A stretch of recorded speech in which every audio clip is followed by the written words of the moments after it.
Good evening, everyone, and welcome to another episode of Unturned Pages. Unlike other shows, we're going to run down our events right at the beginning of it, give my guests some time to prepare to go live. We've been having issues with StreamYard tonight, so we will see how this goes. So real quick, we got the Penhurst Paracon coming up May 2024. Everybody out there knows about the Penhurst Paracon. Great event, so make sure you go in and check that out. The Trifecta Experience being put on by Get Haunted in the Pine Bush UFO Museum. Great 2 days of stuff, 3 days of things. So definitely go and check that out if you can. The Warrens, Seekers of the Supernatural, Devils on the Run tour. I'm going to be at Missouri State Pen on 6/1/2024. So that'll be a great event to go out there and see some of the artifacts from the Warrens Museum. Gettysburg Battlefield Bash every July. Definitely a great event to go to. Awesome people, awesome time. Definitely check it out when you can. We'll get to this stuff tomorrow, tomorrow on my show Comes Curiosities, because we have a bunch of stuff going on there. The last one I'm going to bring up is the first annual Supernatural Soiree with Patty Najeri, and they're going to have a bunch of stuff. It's going to be on the Battleship New Jersey. Definitely check it out. Get your tickets there. There's going to be a cash bar. There's going to be live performances, vendors, everything like that. So definitely go and check that one out. So without further ado, what I will do is I will bring on my guest tonight, Becki and Galentine. Hi. Hi, Becki. How are we doing tonight? I'm good. I was just falling down a research rabbit hole. So I was like, I'll get there. I'm not done finding out about this person. Anyway. Oh, I go down that hole all the time. Like it's just like I look up one thing and then it's like, yep, one down another, down another, down another. It leads sometimes it leads somewhere, sometimes it leads absolutely nowhere, but you got to do it. All right, Becki. So everybody listening tonight, go ahead and tell them a little bit about yourself, your little history, how you got into the paranormal, and kind of what you're doing now.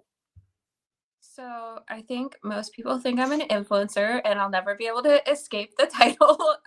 So I technically have a following on social media, which is why most people know me, but I was an embalmer working all through the pandemic and using my 2 days off to talk about haunted locations and investigating the paranormal and just checking out as much as I could because I couldn't really make friends. And so I developed this kind of cohesive identity of someone who explores the paranormal through a mortician's lens. So I have this idea, like this humanistic approach. Now I understand that, there's theories and that we create the ghost, but at the same time, I want to approach everything like I'm sitting down in front of the deceased family. So if I'm talking to them, would I want the family to watch me doing that? And so you won't see me going in kicking and screaming or provoking or insulting, even if there's situations where we shouldn't. That's pretty much the majority of who I am. And I agree with you that the whole, not being able to escape like the whole influencer thing. It's just social media these days is just kind of out there, and that's all that matters to people, unfortunately. Mm-hmm. And it's absolutely terrible. But I mean, I miss the days of MySpace when things were so simpler. Yeah. I won't say that social media has afforded me a ton of opportunities, but I feel like I have to doubly prove myself. And when I talk to people, they're like, oh, I thought, you're just TikTok. And it's like, no, I'm actually like this really complicated person who does a ton of research. And a lot of locations, like if you look onto websites like Atlas Obscura, you'll see like dozens of them that are submitted by me that I'm the first person to talk about them. And I haven't written a book or anything like that. So I think that's also it, but I do struggle to escape that. And people will say, oh, spooky influencer. I'm like, I'm a paranormal investigator and researcher. Like, why can't I leave that? Why can't I break away from that? Yeah. No, you're like the Daniel Radcliffe of the paranormal. Like you got to prove that you play other roles other than yeah, Harry Potter. And to be honest, my first experience was all the way back in 2009, and you'll see me do this and people are like, why do you keep proving that you were doing stuff 10 years ago? Like, I don't know, because people keep being mean to me. So back in 2009, when I had my first experience at a cemetery, I got on one of those, like, web-ring websites with like no no pictures. It wasn't fun at all. It was just like black and green background. And I was like, I saw a ghost here. I documented what it was, where it was, when it was, and it's on the internet, Wayback Machine Internet Archive. You can find it. So it's like Well, if I it's don't on the know. internet, it's still there. Yeah. Yeah. Well, some things have weirdly been erased lately, so can't be too sure. I wonder why. No, I don't No, and know. that's the one thing I actually really admire and respect about you is you actually do your research. You actually go deep dive into these things, and don't just be like, "Oh yeah, it's haunted." Yeah. Like, and just take the stories of, secondhand stories. It's something I kind of like to do as well, but I like to do it after the investigation. I do it after I do the investigation, just that way I don't predeterminedly in my mind be like, oh, well, this is a little boy of Bobby up here in the second floor, and I get a response saying hi or something. I'm like, oh, it's Bobby. I'm the So first person to be like, no. And I don't mean to be that guy. Like if a family comes to me and said, I had an experience with an object or I have this going on in my house, okay, I believe you. But when it comes to locations and it comes to people telling me stuff, I'm like, you can't just say that. Like, oh yes, there's this person here and it's exactly this, and we've experienced it over and over again. Says who? Like since when? And that's one of the ones that I get caught up on. And I investigated in Iowa a few weeks ago, yep. and the guy was like, there's a stain on the floor. It's from the murders of 1987. And I was like, yeah, let's go in the basement and see. I need to see underneath Did, the stain. did it soak through the wood? Did it like Yeah, but you know what I think? If it was a stain from decomp, okay, so not blood. If it was a decomposition stain, the woman would have likely saponified, so the fat from her blood is actually going to seep into the wood, and wouldn't it preserve mhm, the wood a little bit more because it creates a yeah. wax coating? And so I was like, I don't think so. And I was like, if you're thinking about opening this up, we have to just consider this. And I'm not saying I don't believe you. So I'm never like, you're a liar, but it's like, I Yeah. have to prove it myself. And a lot of, he was like, they use luminol. And I said, who used luminol? Yeah, Because who I don't care if some random YouTuber brought Amazon luminol. And so we were kind of working backwards and not trying to be rude. And then we went around town and we like, we're sitting in these bars and we're like, you hear of anything haunted? And nobody brought up this place. So we ended up, collecting our evidence as it was. But part of the evidence, I feel like, is getting other people to corroborate the claims, because a lot of people see money now and they will Yep. lie to you, and it will be your butt when you corroborate a claim that ends up being debunked later. I mean, perfect example of that isn't the can't remember the name of the house. I think they called it the Demon House. It was the one in Detroit, in Chicago, that Zach Baggins bought, and Oh, only they yeah. investigated it, and then all of a sudden they're like, "No, we need to tear this down." Yep. So Yeah. no one can agree with or acclimate or um have similarities with any evidence they caught. Right. And so I do think I can understand that. Like I can understand the process, and I'll never pass judgment on someone for an action that they took. But personally, for me, let's say the dolls that someone sent me recently that have this horrible backstory, let's say that started happening to me. My first inclination is I'm not going to destroy them. I'm going to feel a duty to the rest of the research field to also allow them to see if they can corroborate that.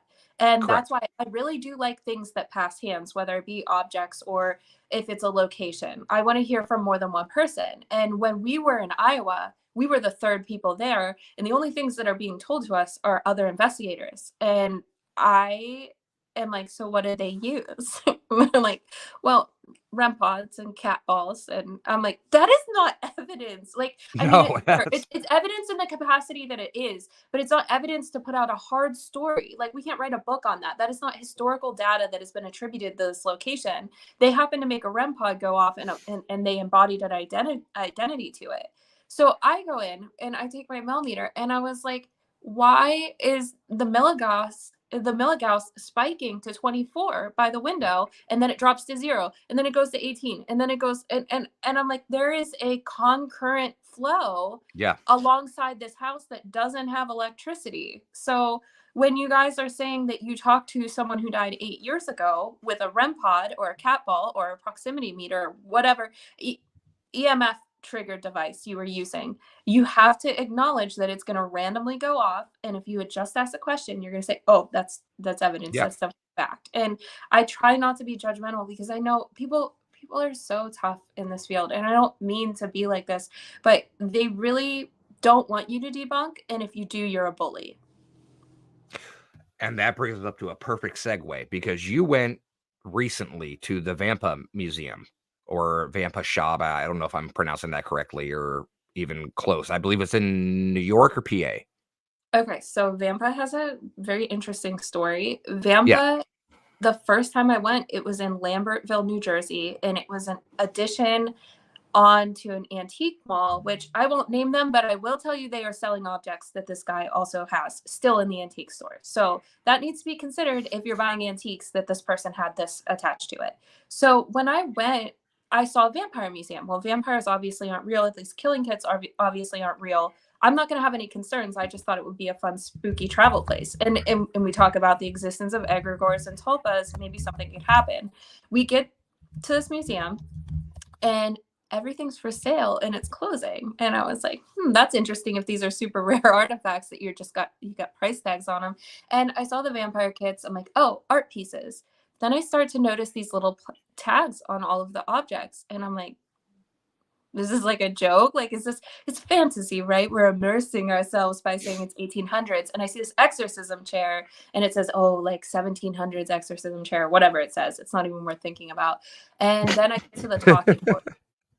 I started collecting talking boards in 2013. That is one thing you cannot trick me about. That is one thing that I know. And I felt in my heart that I knew something was wrong. And I reached out to a few people. He had a stone talking board, 4 or 5 other talking boards that looked like nothing I'd ever seen. They're finished. They have like a lacquer. They have all the same look. They all have Celtic and like different looking fonts. And I'm like, this is not Something that looks mass the history produced. started here in the United States. We find planchettes in spiritualist communities. We have a documented lineage for how talking boards came to be. It's not a mystery. And I knew it wasn't right. So my immediate thought, this was 4 years ago, 3 years ago, 4 years ago now. And my immediate thought was document. I took pictures of everything and I sent them to a few people on the Talking Board Historical Society. And I said, something's not right here and I want to keep an eye on it. And I thought that would be the last of it. Now, I started doing research even then. This was before Google Lens. And I'm typing in like, I want to say carved wooden Ouija boards, and I'm finding these auction listings that happened in New Jersey and Philadelphia, and they've been going on for decades. So we've got Aleister Crowley's alleged Ouija board, and it's sold in New Jersey in like 2017. Okay. And then we have this other carved one, and it's attempted to sell in Philadelphia, and then it's sold in New Jersey, but then they're all somehow at this museum. And I'm like, oh, he's trying to create a chain of custody. So he's putting these in these auction houses, and I don't buying know, them from himself, and or having someone else do them. Now, I know this is like a harsh accusation, but buddy, you aren't just getting these only in New Jersey from auction sites, because they are not popping up anywhere else in the country. So you can't tell me that there's just happen to be all of these only in one concentrated area of the country if they truly are historic items. yeah. So that was the end of it. And then I saw them again. I went to Salem and I was talking to a shop owner there. I'm actually friends with them. And they said, oh, we went and acquired this huge collection from New Jersey. And I was like, oh, that museum I just went to. But that stuff's not real, is it? And they're like, oh, no, it's real. He's a super nice guy. And I was like, no. And they're like, yeah, we spent like $40,000. Please tell me it wasn't John Kosick. Please tell me. No, he knows. He knows. Okay, thank God. I won't say anything. Okay, don't say a name or anything. Yeah, that's fine. It was just spooky people, and so okay. They were on display at Maison Vampire. I can say that, right? Because okay. if you pay to go in there or you visited this place, they were on display there, and they had price tags, and they were at least $3,000 to $4,000 a piece, and they were 1700s to 1900s. Okay. And so we walk in, and it's a couple people who know talking boards pretty well, and we're all just like, somehow those end up Somebody's out of bullshit Salem. meters going off in their head. Yes. And that was the end of it. I was like, that's kind of weird that they go from New Jersey to Salem, but it doesn't end. And so now we see Vampa start to go viral this year. And Mhm.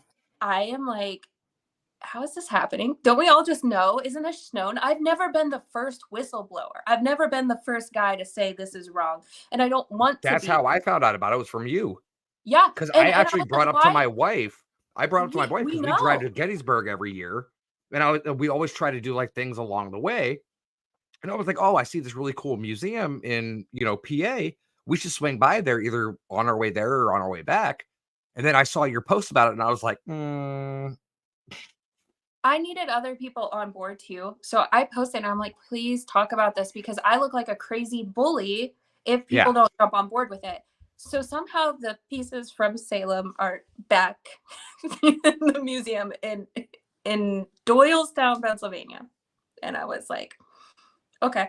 All right. So either they figured it out in Salem and sent them back, or I don't know. That's not my business, but they are back. And now the Ouija boards, you shouldn't use your camera around them because if you take pictures, it's going to mess up your camera.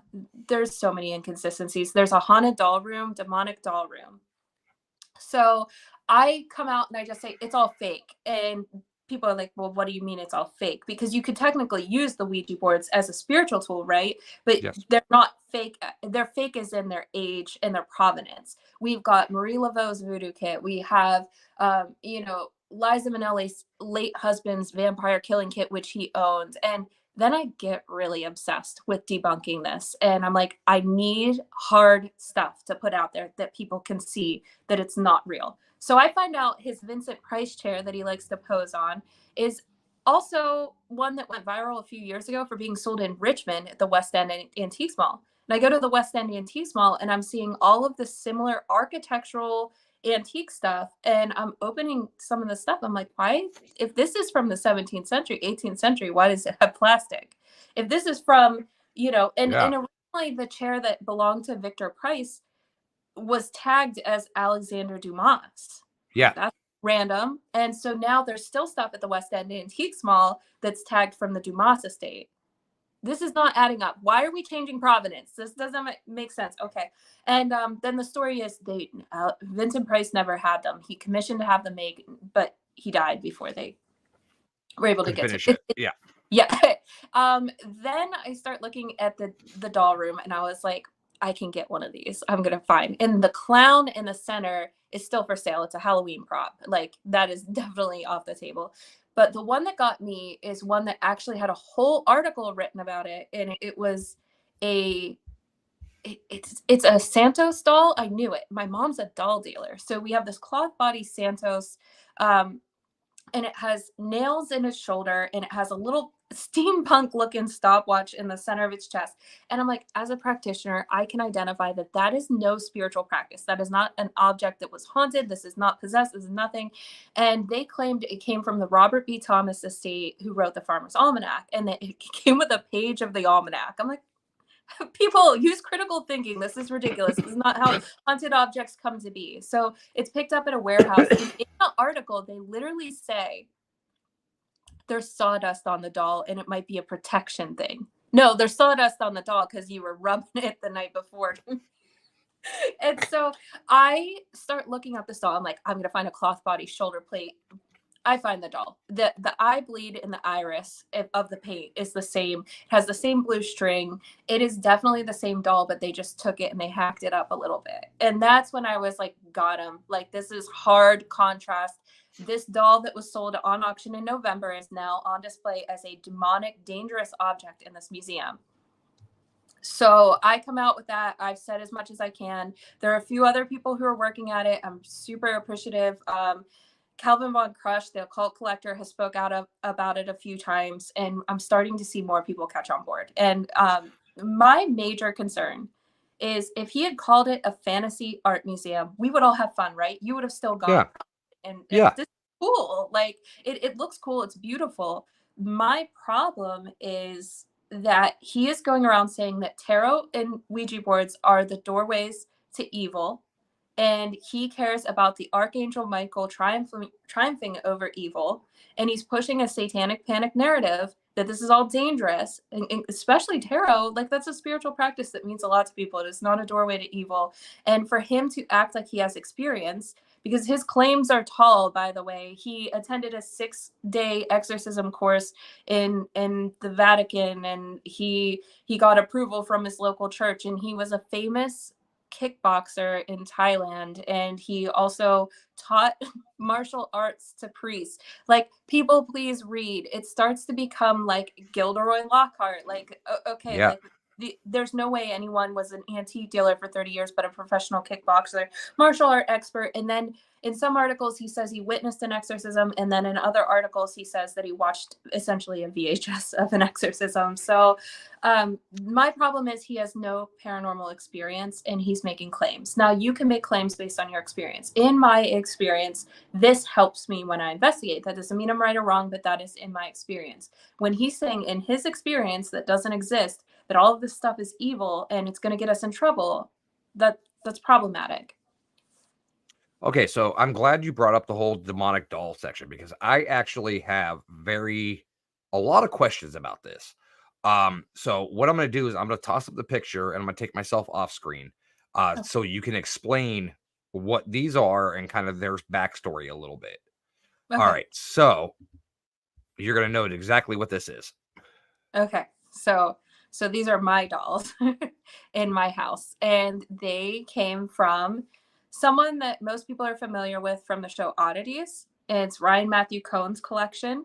He posted that he was haunted, and I had been to his house like a year prior. He showed me his collection. Now, in his collection, he's got human remains, he's got, ancient stuff, literally, like the most amazing collection that you'll ever see in a private home, and he has mummies, things that you would think would cause activity. And I asked him, and he said, I just don't believe. I'm open to believing in the paranormal, but I'm not there yet. It's just, it hasn't happened. So by now, I'm not saying it's fake. I'm not saying I don't believe you, but I just don't believe. Fast forward a year later, he said he got haunted, and I was like, finally, like, the skeptic is becoming a believer. And he said, no, it's ghastly. And so I DM him. I'm like, my friend needs help. This isn't funny. And he said, it has been a nightmare ever since he got the dolls. He picked them up at a market. He was warned. They said, be careful with them. And he brought them out to do a photo shoot. And the entire time he's like, these dolls aren't anything. They're not worth paying attention to. And he was insulting them the whole time they're getting their photo shoot. That is when he puts them back into the room that they came from, and he sets them back up and their mouths fall open, both at the same time. And that's where you start to see this activity. And he said their mouths fell open. He has these hands, he collects like wooden hands, and one of them Mhm. fell down and broke the doll's head. They hear footsteps in the room. They hear all this stuff. They keep thinking someone's in the house. Regina actually has him check a couple times. Now, if it were anyone else, I'd be like, whatever, like, this is not happening. But because it's Ryan, because he's so serious, that for someone like him who works with museums to come forward and say something is paranormal, it actually changes his entire trajectory of who he is and what he's been working for the past several decades. So I was like, okay, well, set some boundaries. It's no big deal. Like, they're just being a little spooky. It gets worse. So he said, I want to hang on to him a little bit because he sees the appeal. He's like drawn into these dolls. And a month passed, and he messaged me in the middle of the night and said, they need gone. It was like midnight. He was like, it's emergency level. Get rid of the dolls. You can take them. He calls me the next day. He's like, should I burn them? I don't know what to tell you. Like, it's been the worst. I'm like, what happened? He lost a business connection overnight. One of the venues he hosts, the Oddities Flea Market, wasn't happening. He had a heater at the place that he rents behind his house. The heater goes out and he pays to get it fixed, and then it breaks again. His car, he has a Cadillac. It breaks down at his event in New York City, which you can imagine being a promoter of an event. Your car Yeah. breaks down, and you have to get it jumped outside. And then what was the final straw is he was driving to New Jersey, and some sort of hose was disconnected in his wife's car that only has 18,000 miles, and it had Uber back from New Jersey to Connecticut. So it's been Ooh. a nightmare start to finish with this doll, with these dolls. And, he had been warned. So there's already that change of, like it already had a chain of custody from the first person that warned him. And then, he wanted to give them to me. And I was like, I believe you. I'll see if I can validate the claims. And maybe just a change of hands would change it. So I told him to take them outside, cover them in salt, just to kind of create like a mental barrier too. So like you're salting them, it's going to create a barrier between the dolls and you, regardless of whether or not that works. It's still going to help him separate himself. He salts them. I said, don't bring him back in the house. And on his way to the post office, after he gets his car fixed, he starts to have car trouble with the dolls, and he shipped them to me. They arrived like 2 days before Christmas, and he hasn't had any issues since. And now it's March. So whatever it was, it is taken care of. They Now blew up. he hasn't had any issues, but have you? So when I first got the dolls, I documented a situation where I was by myself and the light went out. And as the light turns back on, the doll's mouth falls open. Now, the mouth can fall open, gravity, whatever. Yeah. But because the light went out for no reason at the same time, the heat didn't kick on. You know, when a heat kicks on, like it can make a Yeah. light blink. Wasn't anything like that. And I was like, that's kind of creepy. And then I had a bunch of stuff happen back to back. But I was also investigating another place. Like my transmission went. I had like 3 friendships end in a week. And I don't know what was the dolls or what wasn't, but it's been fine since. What I think happened, whether or not you believe in this, and this is very like in depth, I think whatever's at Ryan's house didn't like the dolls. So Because they if were you look doing at anything they can to force it out.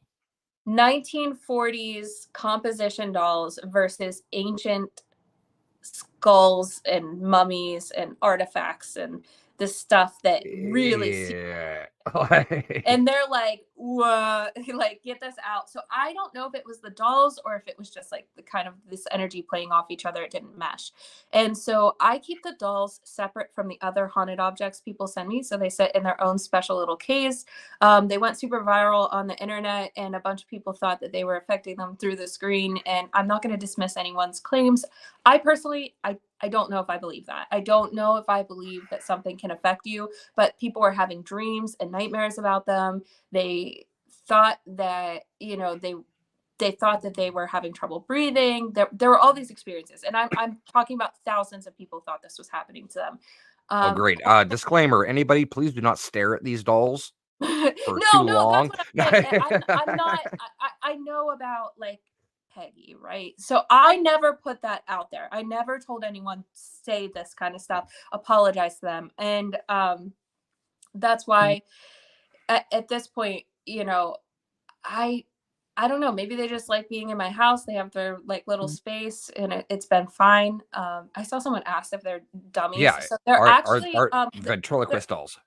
yeah. So their pull strings behind their neck, they would have talked. So they're not they're mass produced. They're nothing special, but mass produced in the 40s actually meant hand painted. And I mean, Annabelle's a Raggedy Ann, so I guess you can't really give too much credence to that.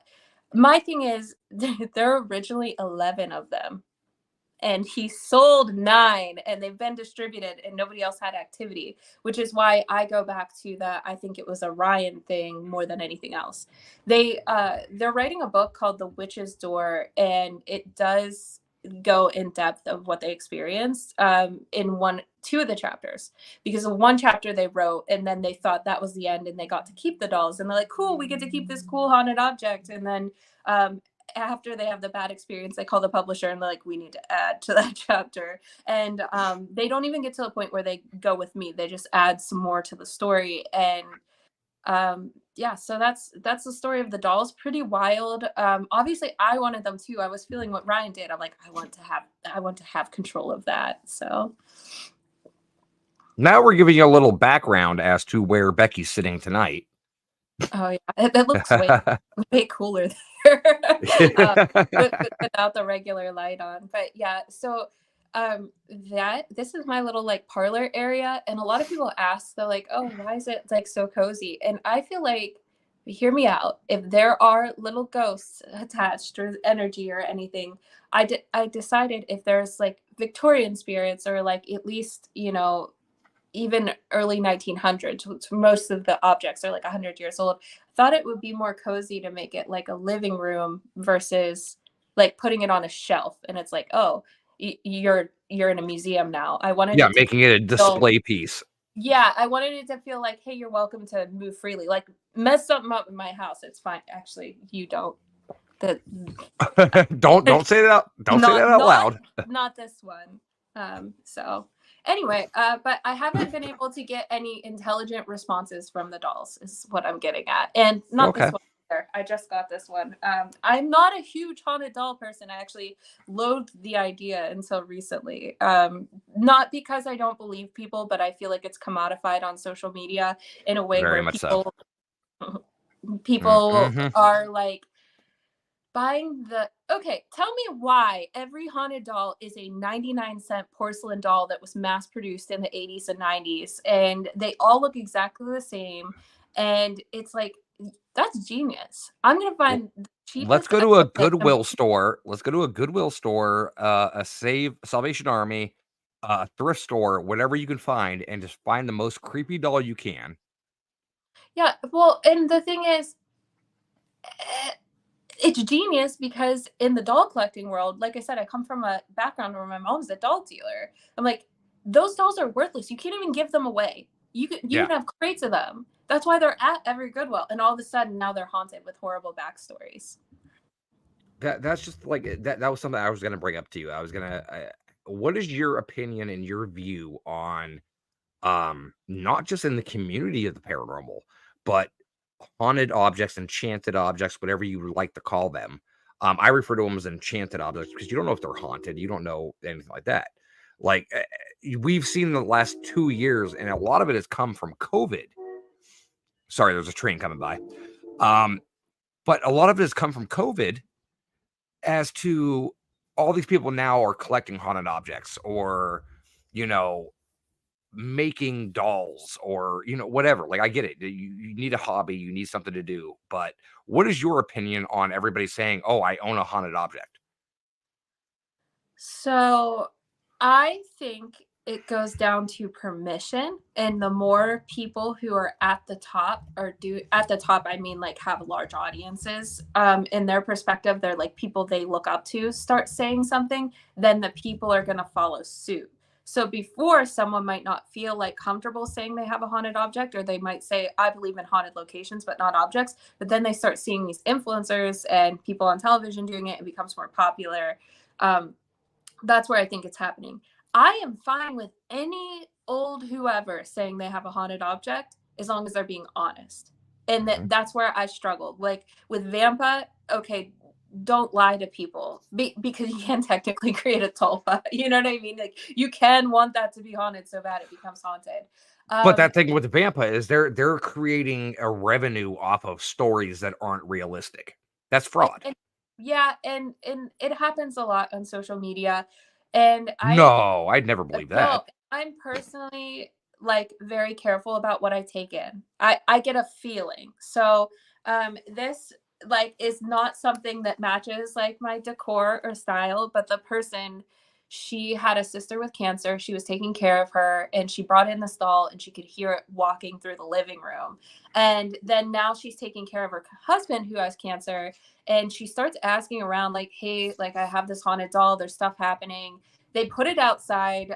They start hearing scratching on their wall, and they, after they put it outside, and she's like, I just really need someone to take it. She started asking the neighbors, they're like, hey, like, I have this haunted doll, this happened. And they're like, oh, that's so and so's doll. This older couple had passed away, and then their kids had this doll, and they felt something crawl into bed with them, and it left an impression on the bed. So they get rid of the doll, and then this lady happened to buy it. So he came from Kentucky, and she was like, please, like I don't pay anything. I don't guarantee people are going to get content because obviously I run the risk of having people send me stuff for content. And it was people like that are begging for help, that don't want to hurt someone else, that by putting it in a thrift store, those are the people I take objects from. and that is maybe once a month, once every 2 months. I have a lot of people message me that are like, "Oh, I have this going on," or whatever, but it's often people who are struggling, and she said with the I don't care if the doll's haunted or not. If it's stressing her out and she's trying to take care of her husband who has cancer, I will take that object. And so Well, when I because they fixate and manifest that, like, oh, something went wrong. It's the damn doll's fault. see people that are like, "Oh, it's so fun to have these haunted objects," I cannot explain what it feels like to open something that came from someone who is truly struggling. It's a different thing. I have a ring that I just got that came from Canada. The lady bought it in an antique store. She really loved it, and she got a really rare 1 in a million type of cancer. And whether or not it came from the ring, she now felt like it did, and she gave it Yeah. to me. And I felt awful after I opened that. I put it in a selenite dish and I was like, this is not fun. This is not like, this is not fun for me.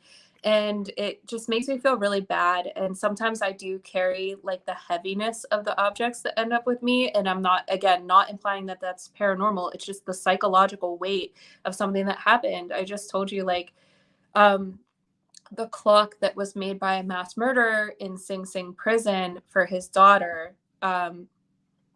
You have to think about this object. It sat at an auction house for 10, I think he literally said it was there since 2010. And yeah, it's a Mickey Mouse clock. Actually, it has a Looney Tune too inside. And that is one I don't mess with it. I don't open it. I don't show it very often. I don't try and like make TikTok videos out of it. I've shown it a few times, obviously, but I don't think it's like a commodity that I want to celebrate.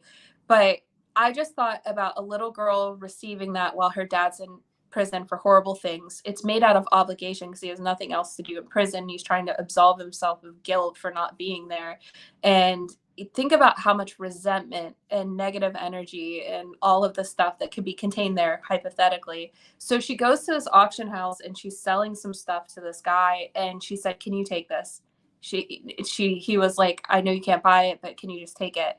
Leaves a fake phone number so he can never call her back to give it back. Um, and it sits in the auction house for like 14 years or something like that. And I'm just visiting, buying some funeral related stuff. And I mentioned, "Hey, I'm a paranormal investigator too." And he's like, "Oh, I've only ever had one thing that I felt was haunted.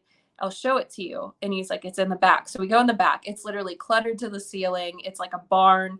And he said, "It's back there." So we like peek around the corner and I see one single, like, you know, those overhead lights that are creepy and like Yeah. metal, have one Yep. bulb. It's shining directly on it on the shelf, and it's got cobwebs. So it's been there. Like, it's Oh. not, it literally looked like a movie moment, like, "Oh yes, that's a haunted object." And I was Here it like, is.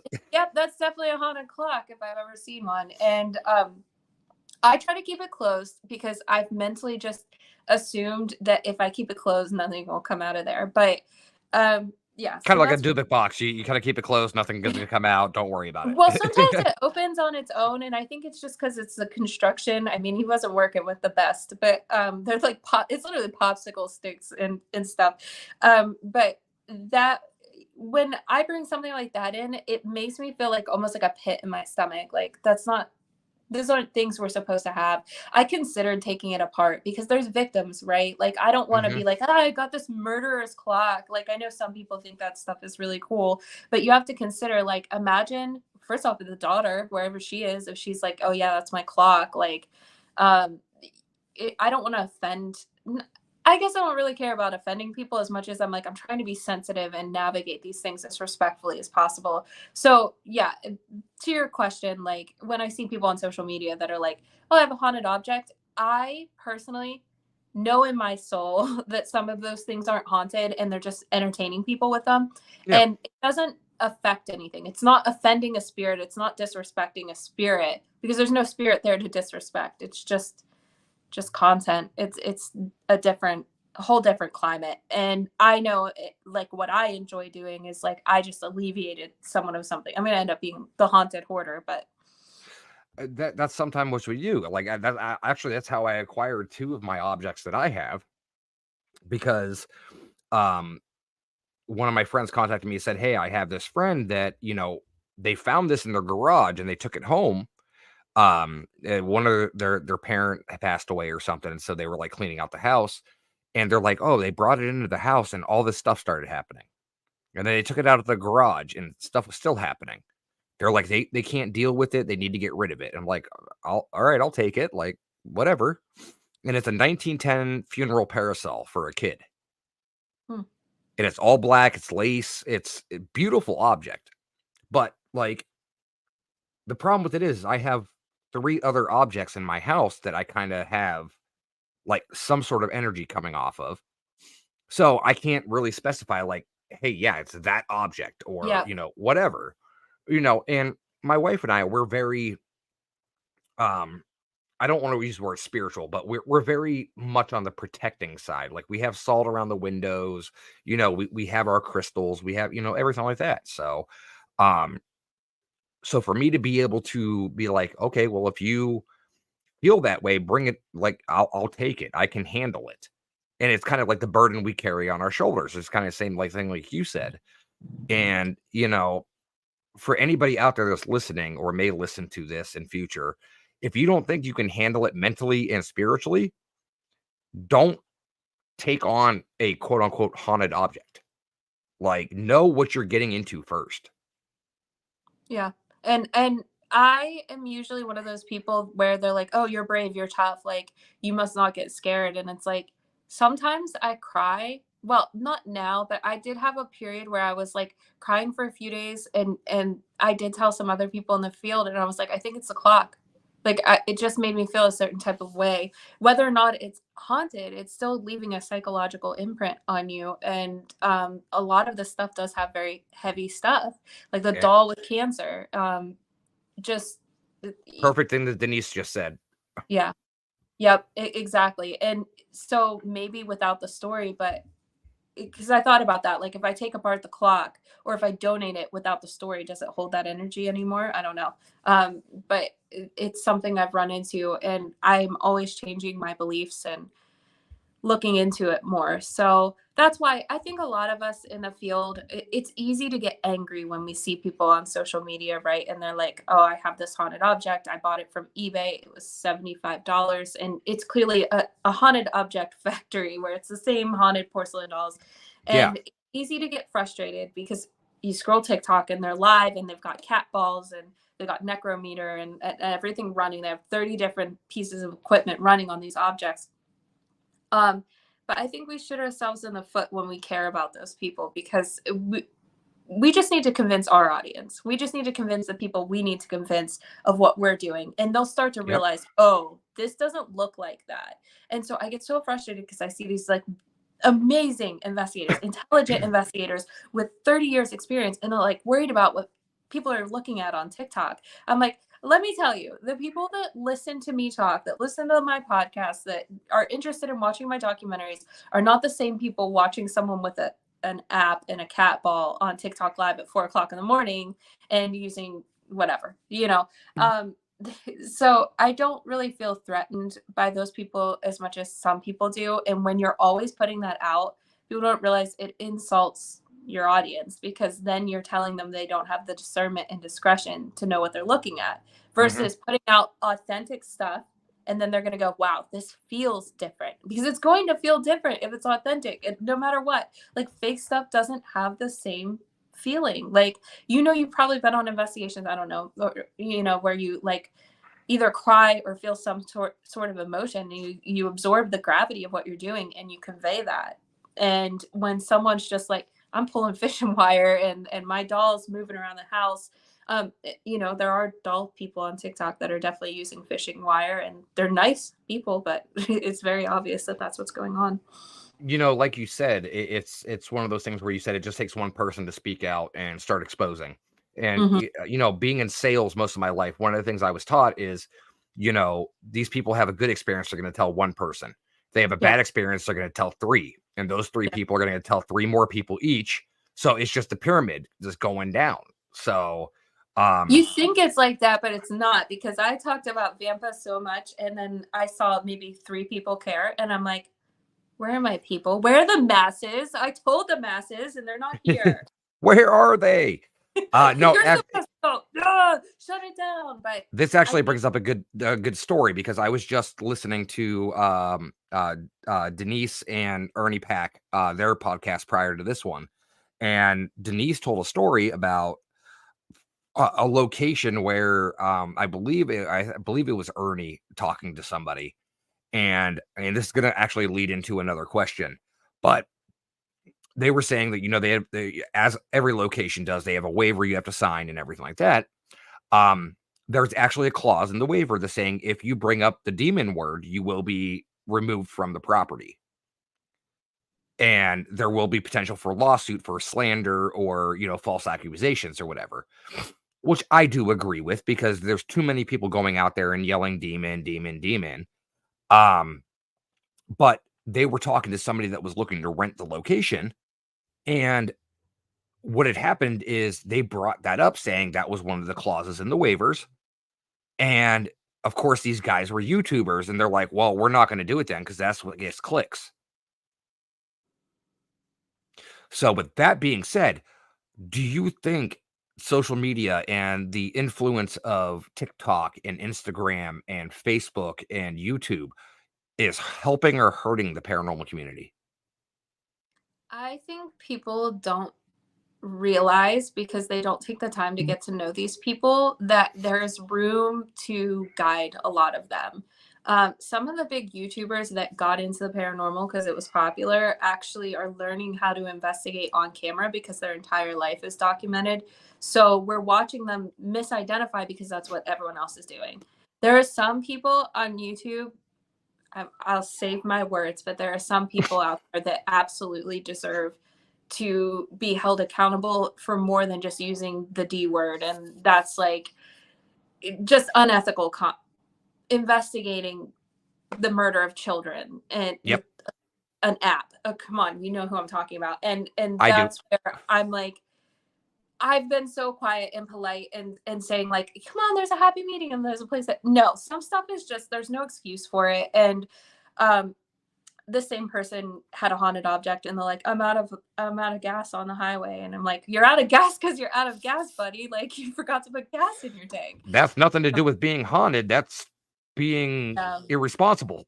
that's like, yeah, that's like me being like, oh, I forgot to put eyelash glue on my eyelash and now it fell off. Like there's some things Well, that I have to take personal responsibility for. But I don't think anyone consuming that looks at what I'm doing. So that that's fine. There's a lot of people who follow me that notice there's a marked difference between the way I act and the way other people act. And because I exist and there's that contrast, people are changing their beliefs. And that's what I always tell people: put your stuff out there before you criticize other people. Some people, they're just like, oh, I'm not going to go to TikTok because it takes too much time. I don't have time to do it. I don't want, it's not worth it because everyone on there is fake. But it's like, well, what if you were there not being fake? Then it's a contrast, and then people are going to start to look at that. But if the voice is completely absent, that was one of the first lectures I gave, and I was telling people like, we're going to have people saying that they have a ghost that they can call every 5 minutes and it's their ghost bestie, because that's social media likes like I call it ghost as pet mentality, where you is have there a like some sort of bell I need to get, like supernatural bell that I just ring and it just comes, or oh like? yeah, you could just be like, hey, like if I took this doll and I was like, okay, And we're I'm gonna sorry ask. to say that doll looks like a mixture between a good guy doll and an American Girl doll. You don't like it? I didn't say I don't like them. I'd probably buy them, but um he's got one bad eye. But if I were just like, we're gonna ask him how he feels about the new Taylor Swift song, and then use my spirit box. That's the stuff that I'm like, oh, that's almost insulting. Like if we're dealing with the gravity of talking to dead human spirits or whatever the energy, like if it's something beyond ourselves and we're asking trivial like pop culture questions, yeah. but like I said, I think there's always going to be a contrast. People need to realize like a lot of people on the apps are like 10-year-olds with multiple accounts, and they're looking on their iPad and their phone and they're running up these views, and everyone's like, oh, so and so has 4 million followers, and it's like, well, they have 4 million followers, but they're also doing squinky unboxings or whatever. I don't know. That sounds reductive and that sounds elitist. That's not, but you know what I mean. They're not there for the paranormal. And so Of course. I've gone viral myself for the vampire balls. Those 10,000 people that follow me for the vampire ball don't care about the paranormal. They don't have discernment in the paranormal. So it it's just a different audience. So I think that's something people fail to look at. They're like, oh, they have 3 million followers for their fake stuff. And it's like, yeah, well, they're putting out so much other stuff in addition to doing paranormal stuff. Yeah. Yeah, no, that's for sure. Like that. It's just see, I'm lucky I even have Facebook. I don't have Instagram. I don't have TikTok. I don't have, Snapchat. I don't have any of those other social media apps. I'm lucky I even have Facebook. Like that's how I'm gonna be 40 in a month, and that's how technologically inept I am. I'm just like, I don't even want to deal with. I don't want to learn anything new. I don't want to deal with it. I don't care. I'm not out there. I'm an investigator. I've been an investigator for almost 30 years, and it's one of those things where I'm just like, I don't need social media to confirm what I know, what I experience. Because guess what? Most of the time, I'm investigating with 4 or 5 other people that if they experience the same thing, guess what? Personal validation with a corroboration to it is enough for me. Yeah. I want to Yep. investigate to put it out on YouTube or TikTok or anything like that. I investigate for personal pleasure to tell these stories that are set in history and maybe somewhere along the way to help somebody. Yep. Yeah, it's there's a balance for sure. I've had things happen where I'm like, this isn't for the internet. It was for me to experience. Yeah. And even with the documentaries that I've been doing, I'm like, this takes so much out of your presence that you really can't.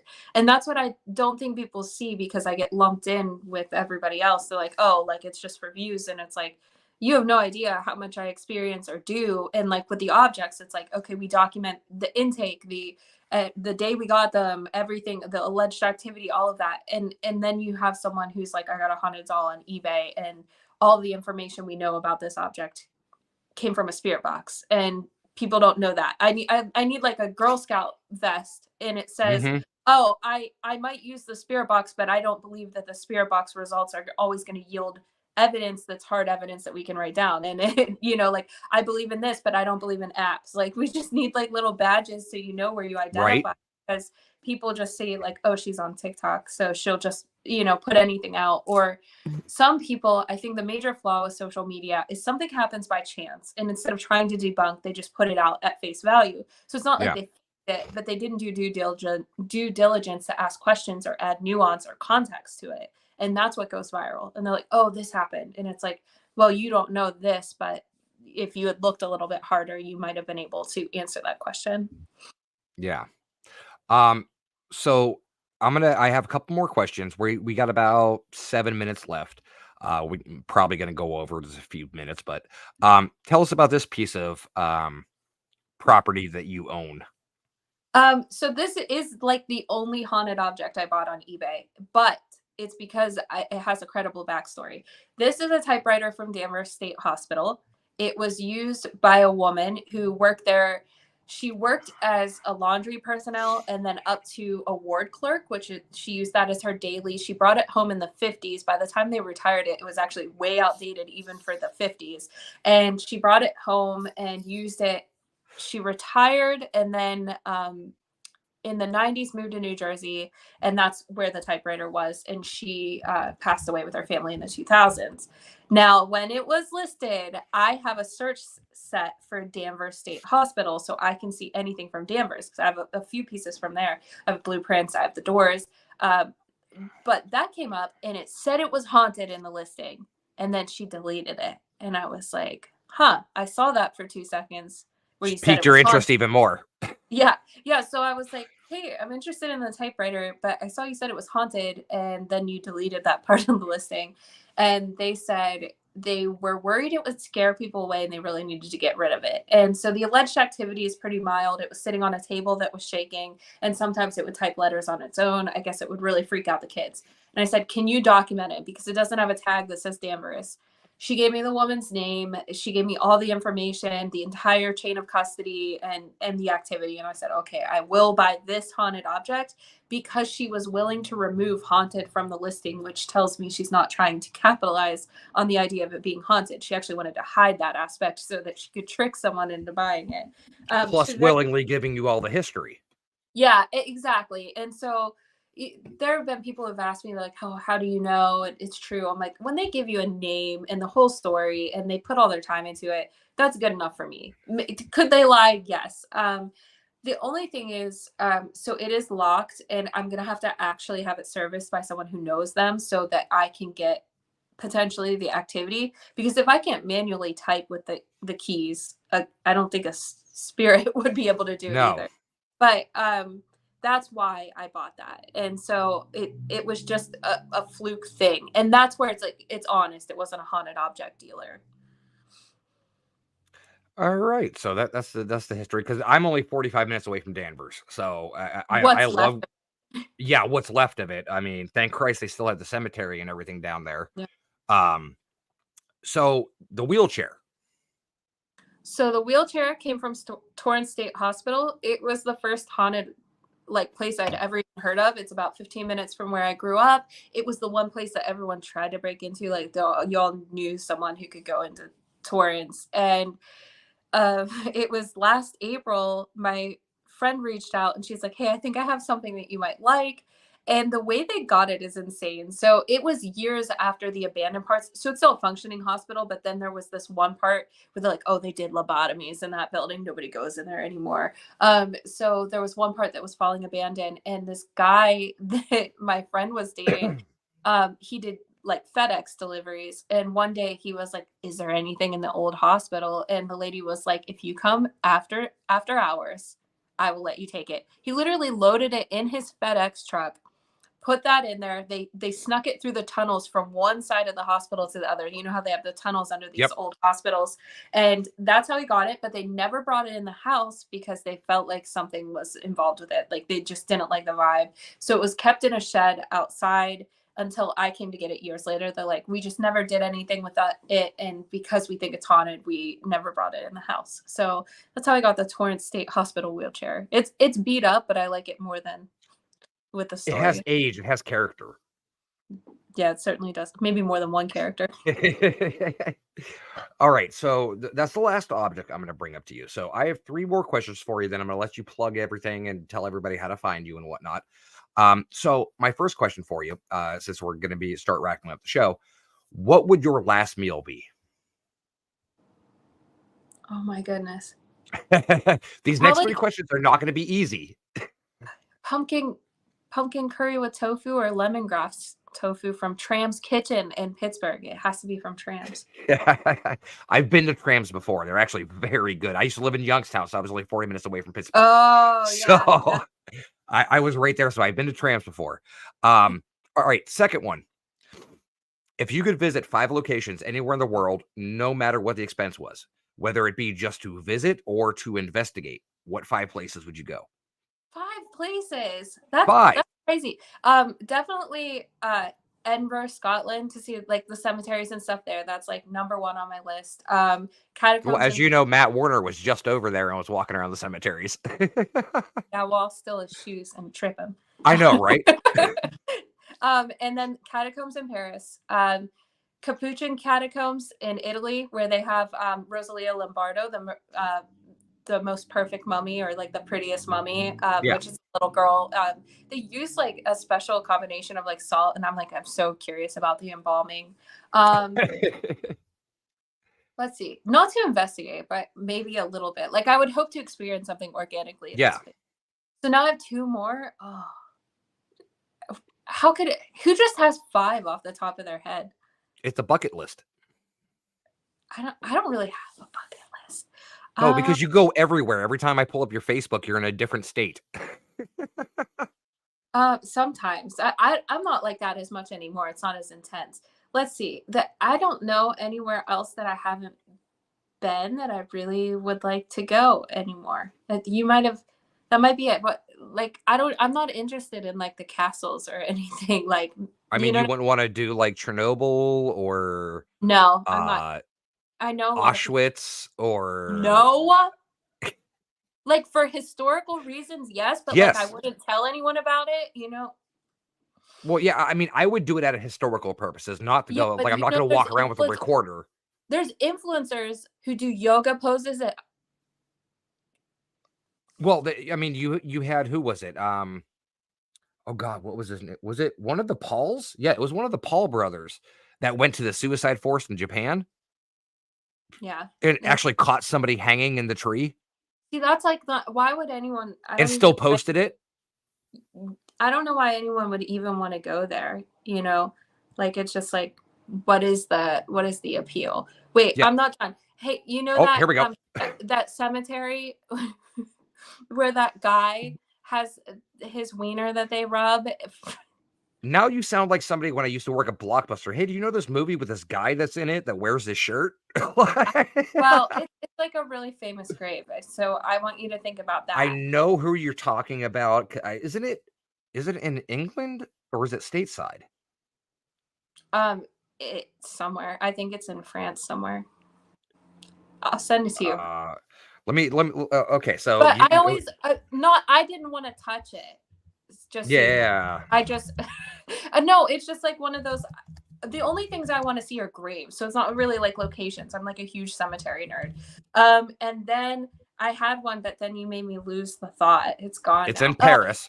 No, Marie Antoinette. They have like alleged tombs, and they have like the preserved heart of one of them from Oh that. wow, really? Yeah, allegedly. Oh, okay. Okay, so this The the only way to find statue, out is if you take a bite. Oh yeah, I lied. I want to go to Egypt too, but the Great Pyramids and everything. I want to see all the little crypts that they have that Oh tourists yeah. can only spend 10 minutes in. You don't breathe. You have to hold your breath for the entire 10 minutes. Oh jeez. I made Good that luck up. with that one. Oh yeah, I I, was gonna say. but So you do only get 10 minutes.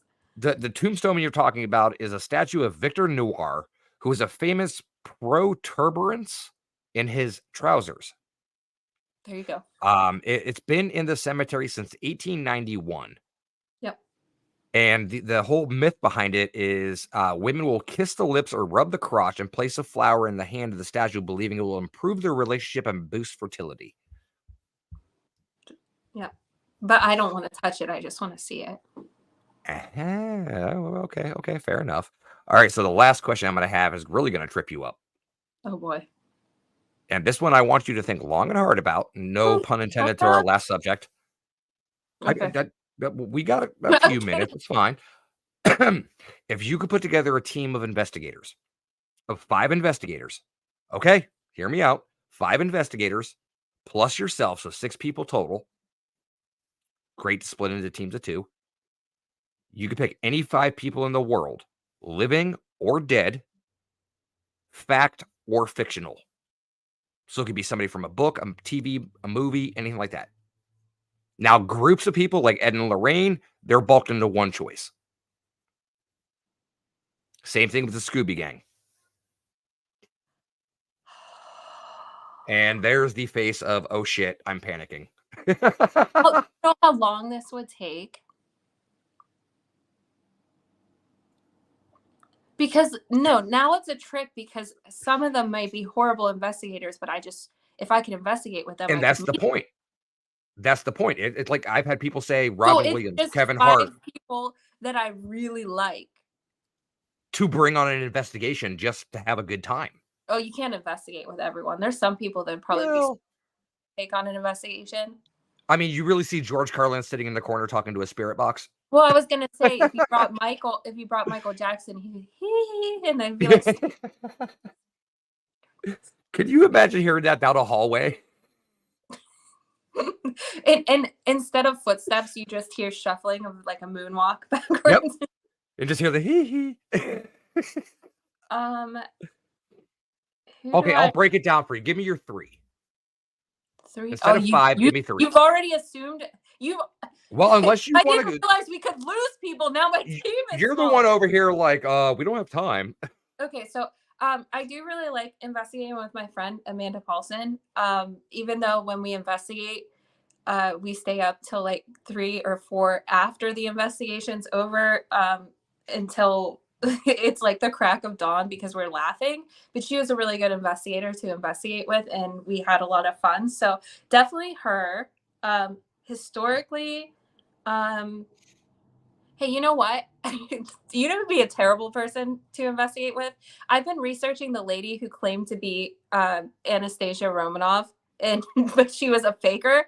Can you imagine? Because she would lie about her evidence. Probably she'd be like, "Yes, I'm definitely talking to my daddy." Anyway, uh, Somebody actually said they wanted to take Gypsy Rose on an investigation.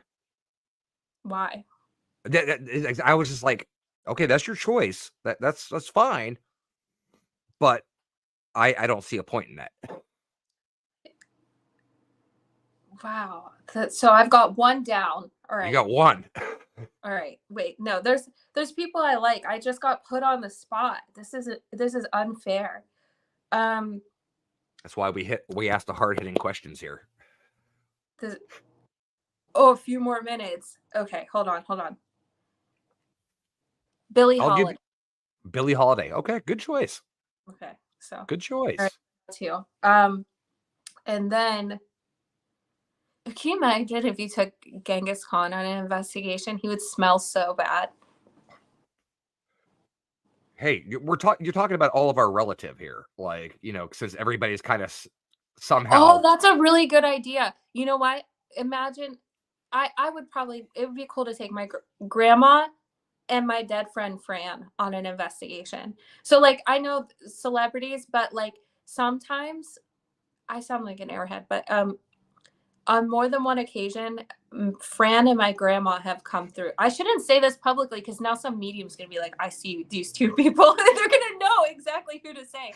But on more than one occasion, there have been things that have made me feel like they're with me. And Fran Yeah, was like my cheerleader. She passed away, and then I kind of changed my whole life. And so I feel like she'd be like, "This is so cool and weird that you do this." And I was on an investigation recently, and things went really wrong. Like they got negative and weird. And the guy filming looked at me, and he looked at my friend Amanda and accidentally called her Fran. And I was like, "That's a very specific name." yeah, And another time, I visited a medium, and she was like, "There's someone with you with blue hair." I'm like, "How could she know that my friend who passed had blue hair when she has red hair in her profile picture?" So it's not yeah. like she looked her up. So I guess my grandma, Fran, Billie Holiday, my friend Amanda, who's living, and then wait, I get one more. Or Who's did you say Genghis Khan? no? He would be stinky. No, no men. He would be stinky. I smell Um, sulfur. Is that a demon? don't you think Amelia Earhart would be cool? She's probably needs some more Well, intelligence. she was an explorer. Yeah, she'd probably be good. She'd probably be open to it. Yeah, for sure, for sure. Now, right now, like I'd want her in the state of whatever she's in. So Skeleton. you'd want her you want her just walking around all just bony and everything. Okay. All right. All right. All right. So you conquered the questions.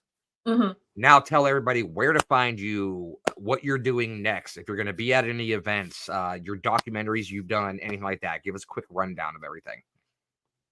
You can probably find me um, in the closest accessible crypt door at your local cemetery after hours. So, and also my Will you be bloody holding a single candle? yes. And also my bloody Galentine on Instagram and TikTok. My documentary that got severely delayed that was filmed at the Grand Midway, where we kind of come to this conclusion that Martha might have some trouble speaking or have some frustration with people telling her story. It gets into the idea of people retelling people's traumatic deaths over and over for centuries. That comes out at the beginning of May. And then the one we just filmed at the Black Horse Tavern in Brownsville, which is probably the most terrifying haunted place that I've ever been. And I don't use that word very often, will be coming out in the near future through Dockside Media. Okay, fantastic. All right, guys, everybody, TikTok, Instagram at My Bloody Galentine. Yeah. I want to thank you so much, Becki, for coming on. I've been trying to get you on. Thankfully enough, like I met you the first time when you came up here to Massachusetts and did an event at the Hall with Warner Paranormal. So I've been wanting to talk to you more and get to know you more and everything like that. So tonight has been absolutely excellent. Thank you so much for providing us with your time, and you have a fantastic evening. And thank you so much. All right, you too. Thank you. Thank you, guys. Have a good one. All right, guys. So that was Becki and Galentine. Check her out at My Bloody Galentine for TikTok and Instagram. Find her on Facebook, Becki and Galentine. Um, awesome person, has some great stories, as you heard.